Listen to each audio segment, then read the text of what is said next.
am I unmuted? No? Sorry. Can you hear me now? Okay. First of all, let me start by thanking Tony for organizing this great event and for having us in this great lineup. So today I'm going to talk about a dynamic inconsistency that arises when people are making risky choices in a sequence. And as Tony mentioned, my co-authors Rolly Heimer and Alex Simas are here on Slack answering questions, and we have a fourth co-author, Martin Weber. So let me start with a simple example to illustrate what we mean. Imagine the following gamble. With a 50% probability, you win and you can double your investment, or with 50% probability, you lose and then you lose your investment. This is a zero expected return gamble. Would you play this lottery once? Now, the stylized fact about this type of lotteries is that people overwhelmingly reject them. They reject them even if they have positive expected value. But if you think about a dynamic version of this, where you can take the gamble once, see what happens, whether you win, whether you lose, then you can take it again, see what happens, and take it again and again and again. So in a truly dynamic setting, what we see is that people overwhelmingly accept the gamble, and they accept it even if it has negative expected value. So put differently, people behave as though they're risk averse when offered this gamble in isolation, whereas they kind of switch to risk seeking when they're presented with this gamble in a dynamic environment. Now, let me be very clear about this. This phenomenon cannot be explained by myopic loss aversion. First of all, here we're talking about fair gambles, zero expected value gambles, and myopic loss aversion can never explain why people would ever take up something like this. And second of all, in truly dynamic environments, it's an inherent characteristic of truly dynamic environments that it's not about taking this one versus many times for sure, as it was the case in the Samuelson paradox, but it's rather taking it once and then having the option to stop at any point of time, decide sequentially. Naturally, in these environments, people receive feedback after every decision. This is why myopic loss aversion just doesn't work here. But this sort of environments, like truly dynamic environments, exist all over the place. Think about, for instance, gambling. You go into a casino and you start with some sort of a plan to spend the whole evening there. Let's say you have $100 in your pocket and your initial strategy is to get out of it as soon as you lose it, or stop whenever stay in the casino for as long as you're winning, or you can have a reverse strategy, whatever. You start with some sort of plan, and then you bet once, you see what happens, you react, eventually you increase or decrease your exposure, or you can get out of the casino before you planned, whatever. This sort of characteristic basically is common for almost all types of financial decision making as well. Like, I open a position in new stock, the next day or the next second, I can see what happens, I can revise my allocation, I can exit, I can increase it, or whatever. So in this paper, we want to understand how the people take risks in such truly dynamic environments. Specifically, we want to understand, first of all, how individuals choose to take such risks to begin with. Put differently, why do they enter the casino to begin with? Or why do they open a new position to begin with? Second of all, we want to understand how they reevaluate their decisions after they experience gains and losses.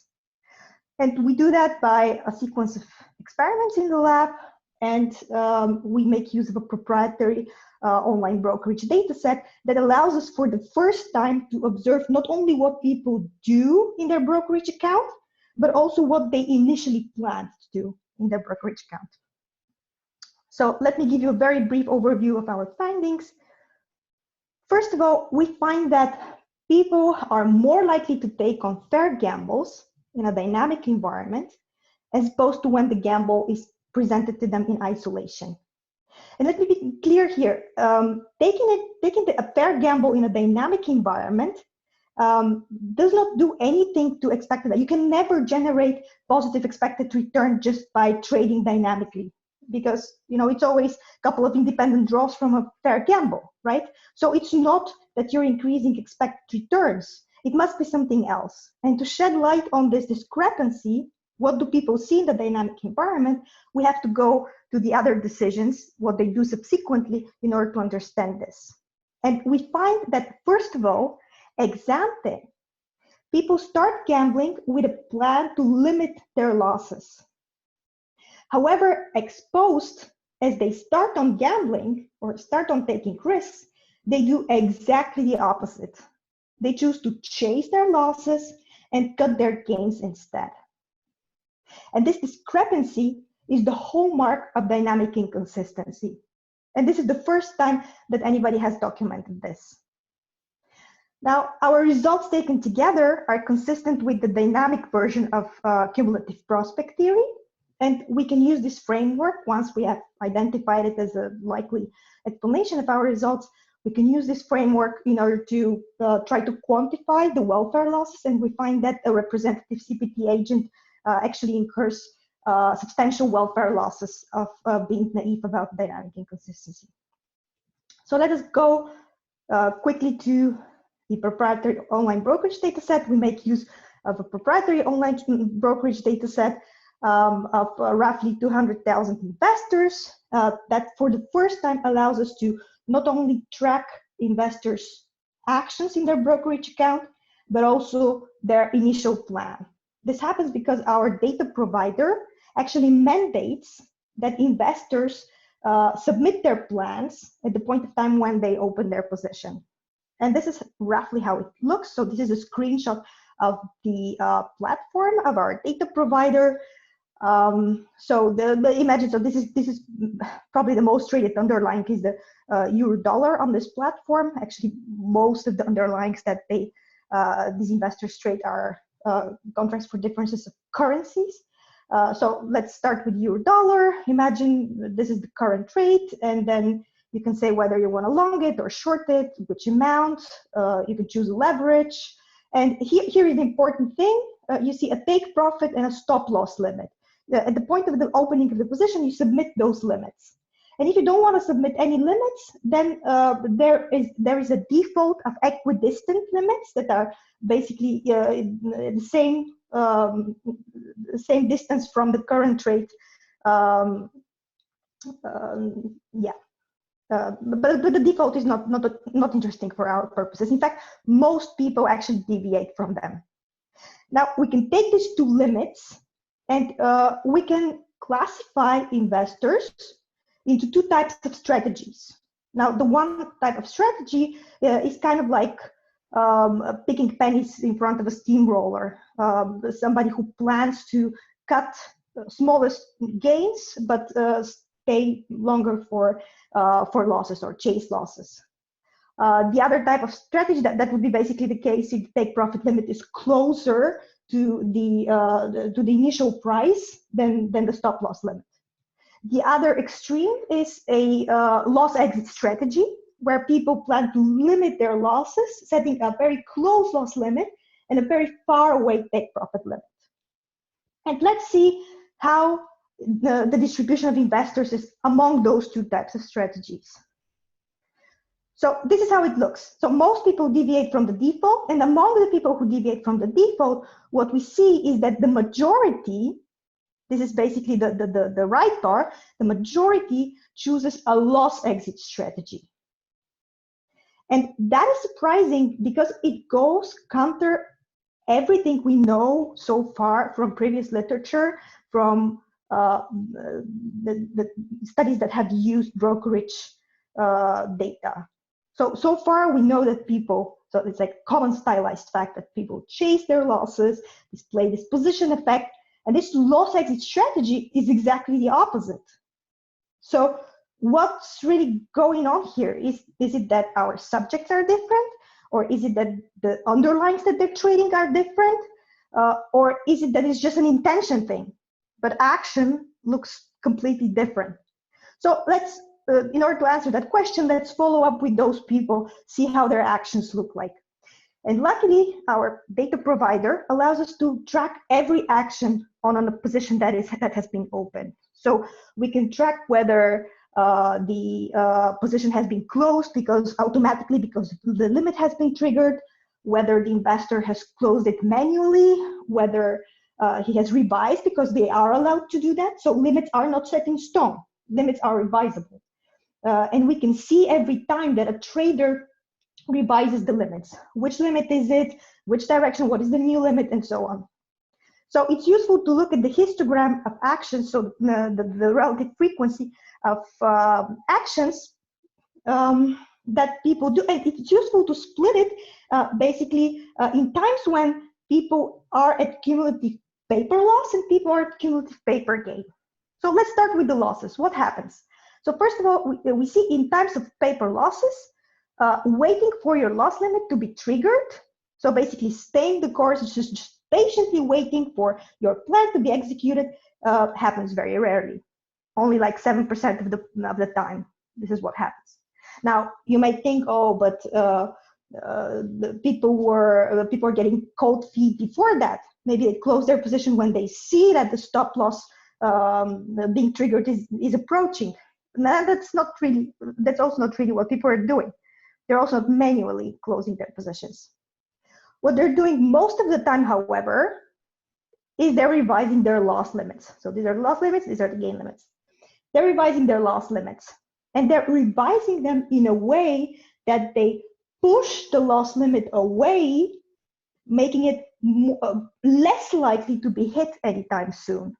So in other words, they choose to postpone the exit when they see themselves in a situation of having cumulative paper losses. Now, what happens in the gain domain?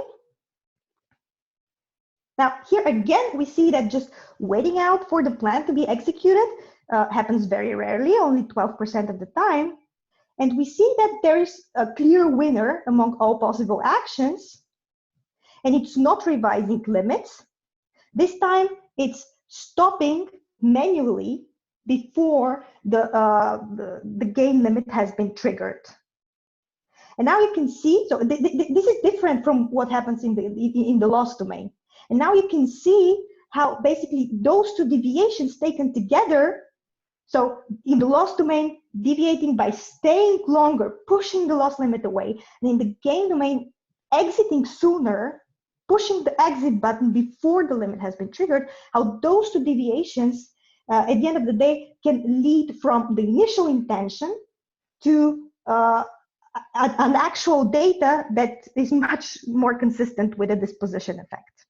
So what our result basically suggests at this point is that the loss chasing, the stylized fact of loss chasing, and disposition effect that we know from the literature so far may be a result of an intention-action gap or a dynamic inconsistency. Now, in the real world, there are many alternative explanations. You can think of beliefs, you can think of the data generating process that we cannot control. So in order to understand this dynamic inconsistency better, we need to leave the real world aside and we need to go to the lab. And this is what we do. We conduct 2 experiments. These are pre-registered online experiments with Amazon Mechanical Turk subjects. We have on total roughly 1,000 subjects. And in both experiments, subjects are randomly distributed to different treatments. This is how it looks.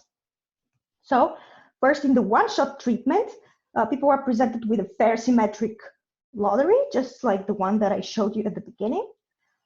And they have 10 cents to invest, and they make the binary decision whether or not to invest it. Now, in the next treatment, this is a sequential treatment, people are presented basically with the same lottery.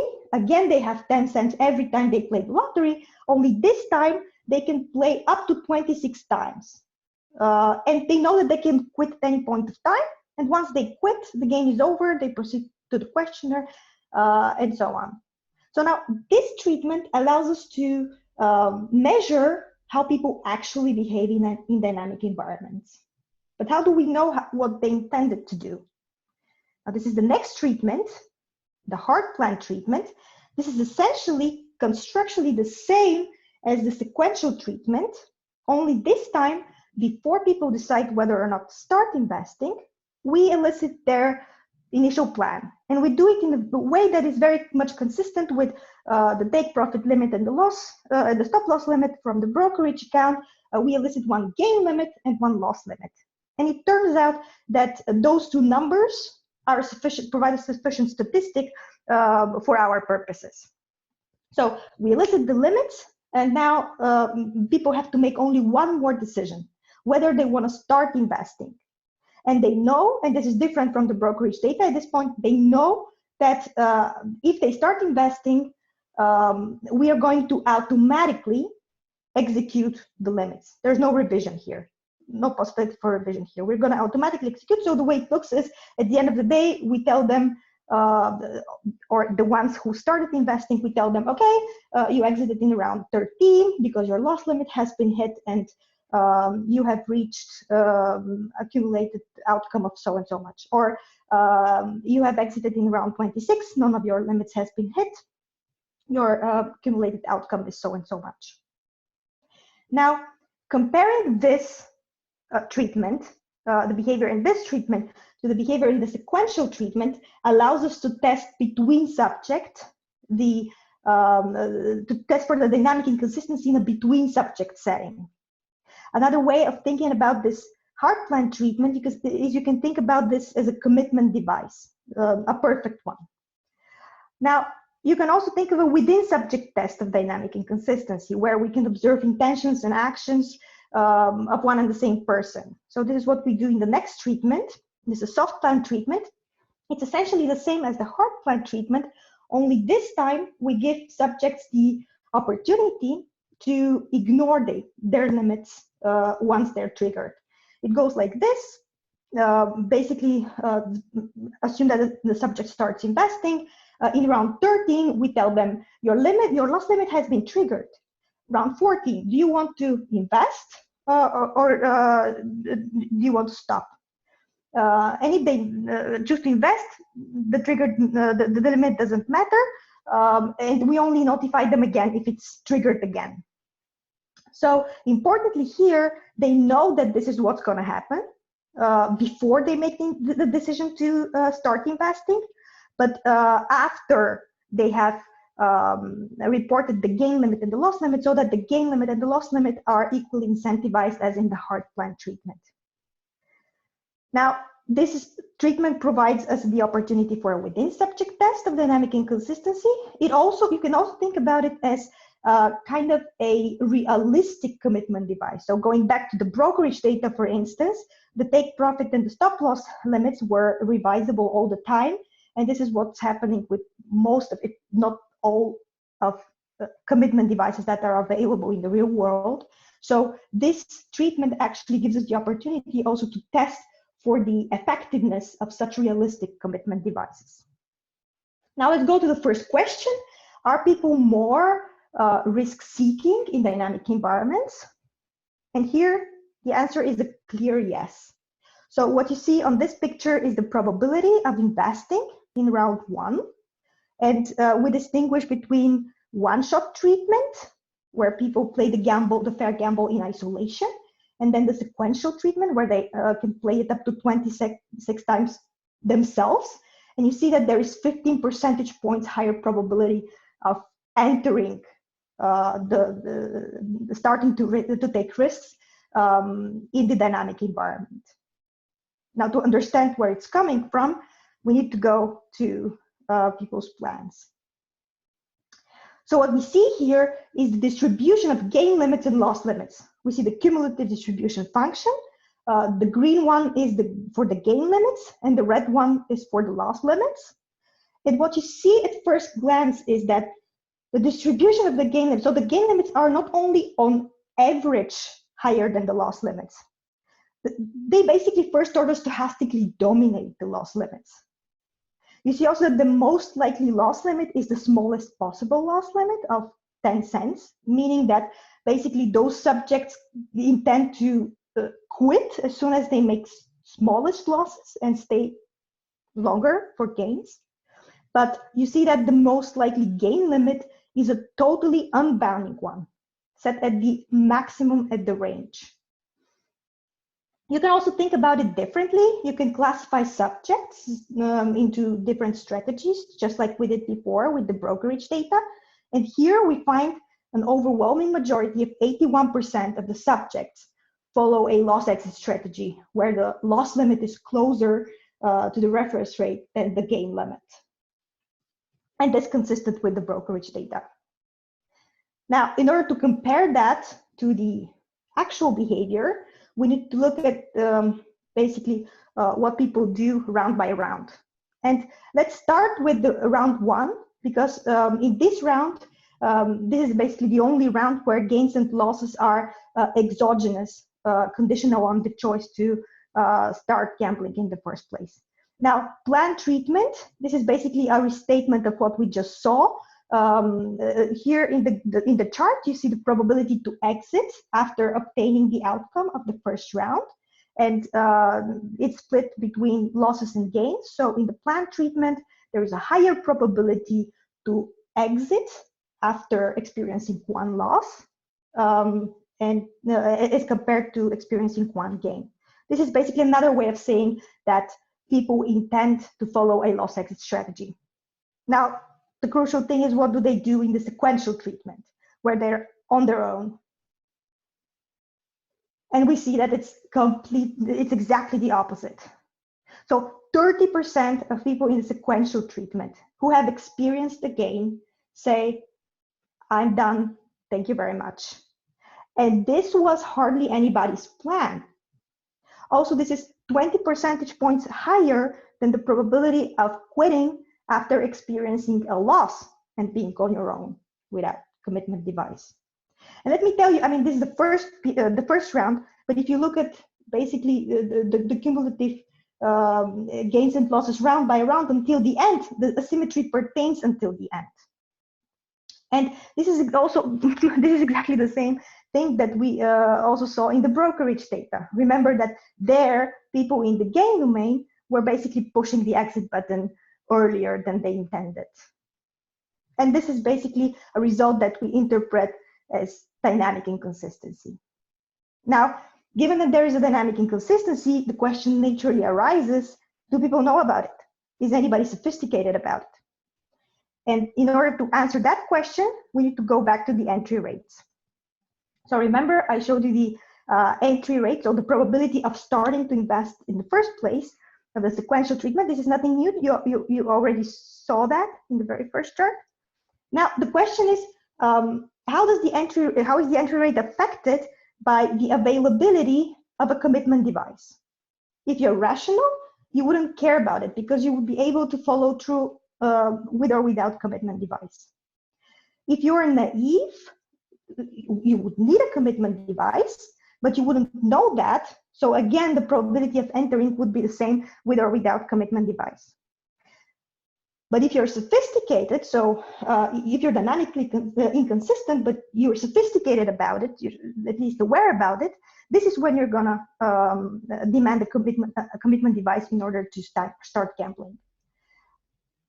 And this is what we find. We see a higher rate. This is almost 10 percentage points, a higher probability of entering the dynamic gamble in the presence of a commitment device. And this is what we interpret as the trace of the sophisticated agents in our sample. Now, another question is, does it work the same way for realistic commitment devices? So remember, I promised you a test of the effectiveness of realistic commitment devices. So let's start with the entry rate. This is virtually the same entry rate for realistic commitment devices as it is for perfect commitment devices, which would be fine if realistic commitment devices were as effective, I mean, at least close to perfectly effective, so as effective as perfect commitment devices. But this is not the case. So among the people in the soft plan treatment, we find that 81% of those, given the chance that they can deviate from their initial plan, they do so. So after their loss limit is triggered, just like the investors in the brokerage data set, they choose to ignore that limit and continue investing. And this is this is kind of, I mean, on the one hand, it's not surprising given that we saw all the deviations in the brokerage account, but it suggests that the presence of such realistic commitment devices in the real world actually can do more harm than help, because think of the entry rate. So people are more likely to start taking risks with soft commitment devices than they are if they have no commitment device at all. Put it differently, the presence of such realistic commitment devices in the real world lures investors into taking on risks that they wouldn't otherwise want to take if it wasn't for illusion of a safeguard that is actually none. Okay, so our findings so far taken collectively identify perfectly the predictions of a dynamic version of cumulative prospect theory. And to give you just a brief intuition of how that happens, let me just boil it down to a simple example where you play the same lottery that we had so far, a fair symmetric lottery. You play it twice for simplicity, not 26 times, you play it twice. So what happens if you play it twice for sure? So if you play it twice for sure, this is the outcome distribution that you're going to end up with. So it's again a fair symmetric gamble. However, in a truly dynamic environment, this is not the choice here. You're not choosing to play twice for sure, but what you're doing is a decision maker. You optimize over a set of different plans, and each and every plan generates a different lottery with a different outcome distribution. And it just so turns out, if you simulate this for many different parameter combinations from cumulative prospect theory, it just so turns out that for a wide range in the realistic region of parameters, this is the clear winner in terms of the strategy. So decision makers choose to start playing this lottery under a loss exit plan. And now you see why that is. So you see that the loss exit plan generates a positively skewed, I mean, again, zero expected value, but a positively skewed outcome distribution.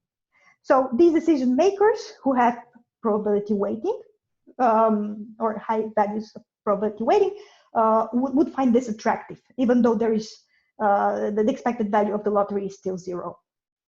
Now, this explains why the plan is a loss exit one. Why do people deviate? Now let's see what happens in the next period. Assume the decision maker has made a loss. Now the decision situation is completely different. Now basically from the future perspective, the decision maker is choosing between a symmetric lottery to bounce back or lose again with 50% probability each, or taking a sure loss at this point. And now, so prospective skewness is out of the picture as the motivators staying in the game. But what happens here is that because of another feature of cumulative prospect theory, namely the diminishing sensitivity or the S-shapedness of the value function, the decision makers are risk-seeking in the loss domain, so they will eventually decide to stay if they are already in the loss domain. And it's exactly the opposite in the gain domain. Again, the gain domain, skewness is out, the positive skewness is out of the picture as a motivator, and decision makers are risk averse, so they will eventually decide to quit, which taken together is exactly the opposite to their plan. Now, having identified this theory as the likely explanation for our results, we can use it in order to simulate or quantify the welfare losses that the representative agent, for instance, incurs. And we find that for a representative cumulative prospect theory agent who is naive, it is better to take up a sure loss than to have the option to start gambling in this lottery up to 26 rounds. this is the scope of the welfare losses of naivete. So to sum up, in this paper, for the first time, we provide evidence of a dynamic inconsistency in sequential risk-taking. We show that people are more likely to start gambling, to take up a fair lottery, if it's offered in a dynamic environment as opposed to in isolation. And the reason for that is that ex ante, they see an opportunity to limit their losses. However, actual behavior follows exactly reverse pattern, and subjects chase their losses and cut their gains early, which constitutes a dynamic inconsistency. This dynamic inconsistency is in line with the predictions of a dynamic version of the cumulative prospect theory. And we also find that some subjects are sophisticated about it, they anticipate it.